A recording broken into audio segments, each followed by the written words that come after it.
চাওক মুখ্যমন্ত্ৰীগৰাকীয়ে চৰকাৰী কাৰ্যালয়সমূহত কৰ্মসংস্কৃতিৰ কথা দোহাৰি আহি আছে আৰু ৰাজহ চক্ৰ বিষয়াৰ কাৰ্যালয় এটাত কিমান ব্যস্ততা থাকিব পাৰে সেয়া সকলোৱে অনুমান কৰিব পাৰে। বিভিন্ন প্ৰান্তৰ পৰা তাত ভূমি সংক্ৰান্তীয় কাম কাজ কৰিবলৈ ৰাইজ আহে, কিন্তু আঢ়ৈ মাহ ধৰি যদি বিষয়াগৰাকী নাথাকে কেনে অৱস্থাৰ সৃষ্টি হ'ব পাৰে কাৰ্যালয়টোত। সাধাৰণ ৰাইজে কিমান জন্মৰ যাতনা ভুগি তাত আহে আৰু বিমুখ হৈ যাবলগীয়া হয় সেই কথা সকলোৰে অনুমেয়। আৰু সেই বাতৰি পৰিৱেশন কৰিব গৈছিলে জয়ন্ত দেৱনাথে।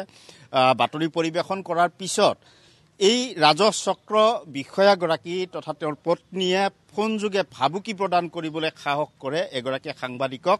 তেনে ক্ষেত্ৰত সাংবাদিকগৰাকীয়ে কিন্তু ৰাইজৰ পক্ষত থাকিহে সাংবাদিকতা কৰিবলৈ গৈছিলে, বাতৰি পৰিৱেশন কৰিবলৈ গৈছিলে, কাৰণ আঢ়ৈ মাহ ধৰি কোনো কাম আগবঢ়া নাছিলে চক্ৰ বিষয়াৰ কাৰ্যালয়টোত। আৰু যাৰ বাবে আজি বাসুগাঁও প্ৰেছ ক্লাবত কলা বেজ পৰিধান কৰি সাংবাদিকসকল বিভিন্ন দল সংগঠনে আজিৰ দিনটোত প্ৰতিবাদ সাব্যস্ত কৰিছে আৰু সাংবাদিকৰ নিৰাপত্তাৰ দাবী পুনৰবাৰ উত্থাপন কৰিছে। মই বিভিন্ন দল সংগঠন আছে, প্ৰেছ ক্লাবৰ সভাপতিগৰাকী আছে, প্ৰথমতে মই তেওঁৰ কাষলৈ যাবলৈ যত্ন কৰিম। পুনৰবাৰ সাংবাদিকৰ ওপৰত ভাবুকি, চৰকাৰী বিষয়া। এই ধৰণৰ ঘটনা প্ৰায় সংঘটিত হৈ থাকে অসমত।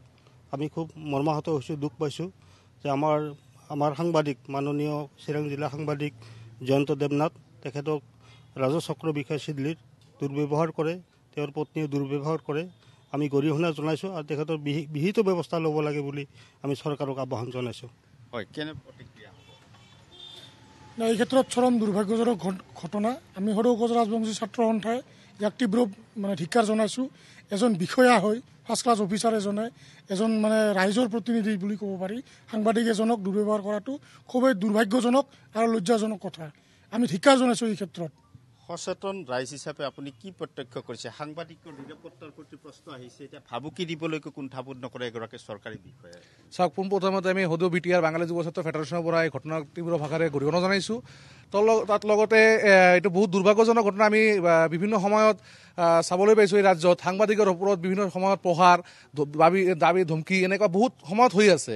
এইটো কি হৈ আছে? আমাৰ চৰকাৰ বা আমাৰ জিলা উপায়ুক্ত প্ৰশাসনে কি ব্যৱস্থা লৈছে? কাৰণ আমি সকলোৱে ইতিমধ্যে গম পাইছোঁ যে এজন চক্ৰ বিষয়া তাৰ দম্পতীয়ে এজন জ্যেষ্ঠ সাংবাদিক বা সকলো পৰিচিত জয়ন্ত দেৱনাথক যে ধমকি দিছে, এইটো বাতৰি কাকতত ইতিমধ্যে প্ৰকাশ পাইছে। কিন্তু আমি এতিয়ালৈকে কোনো চাব পৰা নাই যে আমাৰ জিলা প্ৰশাসন বা আমাৰ চৰকাৰী কোনোবা প্ৰতিনিধিয়ে এতিয়ালৈকে বস্তুখিনি লৈ কোনোবা কথা পতা হৈছে বা কোনোবা বিহিত ব্যৱস্থা লৈছে।